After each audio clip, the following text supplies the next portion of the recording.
मुख्यमंत्री चिराग पासवान ने झारखंड में शुरू किया राजनीतिक जमीन तलाशना।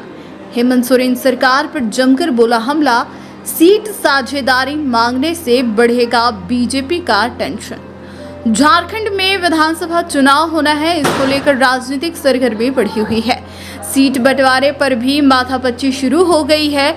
मजबूत पकड़ का दावा किया जा रहा है। सभाओं के जरिए भीड़ बटोरकर उपस्थिति दर्ज कराने की कोशिश हो रही है। इसी क्रम में लोक जनशक्ति पार्टी रामविलास के राष्ट्रीय अध्यक्ष चिराग पासवान धनबाद पहुंचे। धनबाद में जगह जगह उनका स्वागत किया गया। सिंह मैंशन के सामने बीजेपी नेत्री रागिनी सिंह ने भी उनका शानदार स्वागत किया।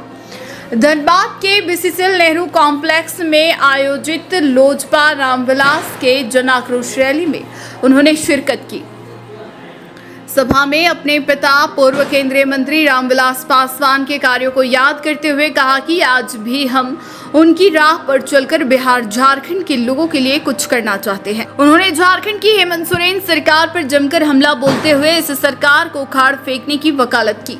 बाद में पत्रकारों से बातचीत में कहा कि झारखंड में हमारा संगठन काफी मजबूत है। झारखंड के सभी जिलों में पार्टी की पकड़ है। लोक जनशक्ति पार्टी रामविलास एनडीए गठबंधन के साथ है। सवाल है कि क्या लोजपा आर झारखंड के धनबाद में चुनाव लड़ना चाहता है?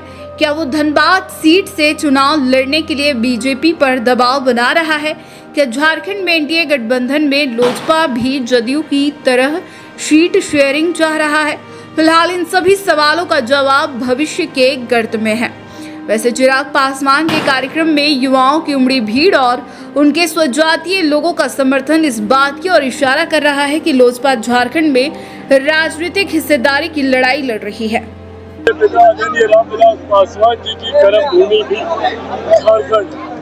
ऐसे में अपने पिता के उस सपने को पूरा करने निकला हूँ जिसमें उन्होंने एक विकसित झारखंड के निर्माण को अपना लक्ष्य बनाया था।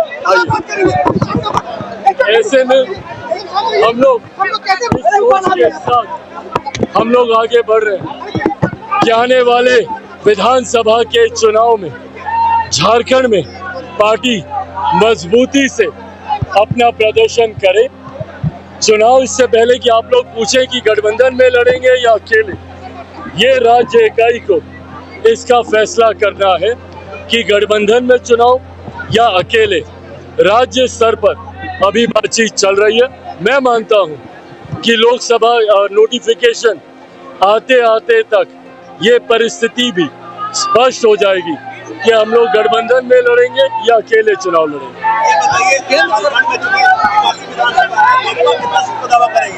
ये तमाम बातें फिलहाल गठबंधन के भीतर चल रही हैं। मैं गठबंधन की मर्यादा को तोड़ूंगा कि कोई भी चर्चा अगर मैं सार्वजनिक तौर पर पहले करूं, एक बार गठबंधन के भीतर ये चर्चाएं हो जाए, ये तमाम जानकारी उसके बाद साझा की जाएगी।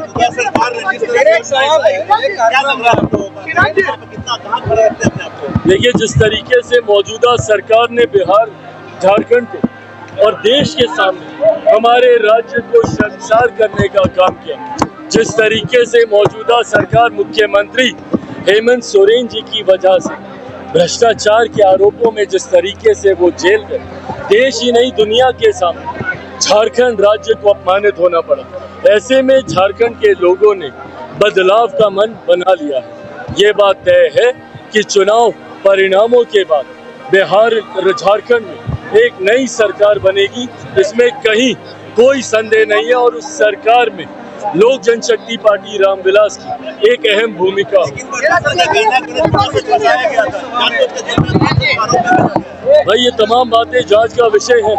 आने वाले समय में ये भी तय हो जाएगा कि कौन कितना पानी में है। मैंने आप लोग क्या 4-5 सीट का जो बात कर रहे थे उसका नंबर है क्या? यहाँ पे जरा सी बातें सामने आई, सबकी बात रखी है और क्या चीज केंद्र में आप के बारे में भाई, ये फिलहाल पार्टी का मंच है।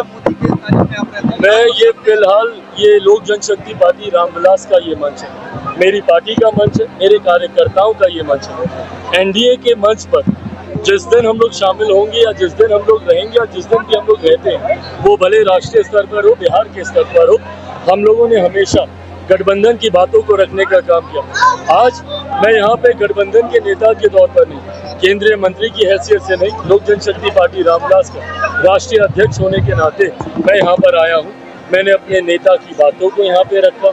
हमारे लोक जनशक्ति पार्टी के हमारे संस्थापक, हमारे नेता, हमारे आदर्श आदरणीय रामविलास पासवान जी के कार्यों को जनता के बीच रखने का काम किया और पार्टी की नीतियों को यहाँ पर रखने का काम किया, क्योंकि ये पार्टी का मंच है। चिराग, एक बात बताइए, अभी हिमंत बिस्वा शर्मा ने घोषणा कर दी है, आज जो जदयू में गठबंधन ने घोषणा कर दी है, लोजपा उसमें नाम नहीं दिया। और अभी हिमंत बिस्वा शर्मा ने घोषणा कर दी है, आज कितना में लड़ेगा और जदयू कितना में लड़ेगा, वैसे में आप लोगों का सीट पर क्या है? भाई, जैसा मैंने कहा कि ये तमाम बातें राज्य इकाई को तय करनी है और इन लोगों की बातचीत चल रही है। अगर हम लोगों के अनुरूप रहा तो हम लोग गठबंधन में चुनाव लड़ेंगे, या अगर पार्टी अकेले चुनाव लड़ने का भी फैसला लेती है। पर ये तमाम फैसले राज्य इकाई को लेने हैं। राज्य इकाई का फैसला जब केंद्रीय संसदीय बोर्ड के पास आएगा तब उस पर अंतिम मोहर लगाई जाएगी। नोटिफिकेशन, अधिसूचना जारी होने तक ये तमाम फैसले ले लिए जाएंगे। न्यूज ANP के लिए कुंवर अभिषेक सिंह की रिपोर्ट।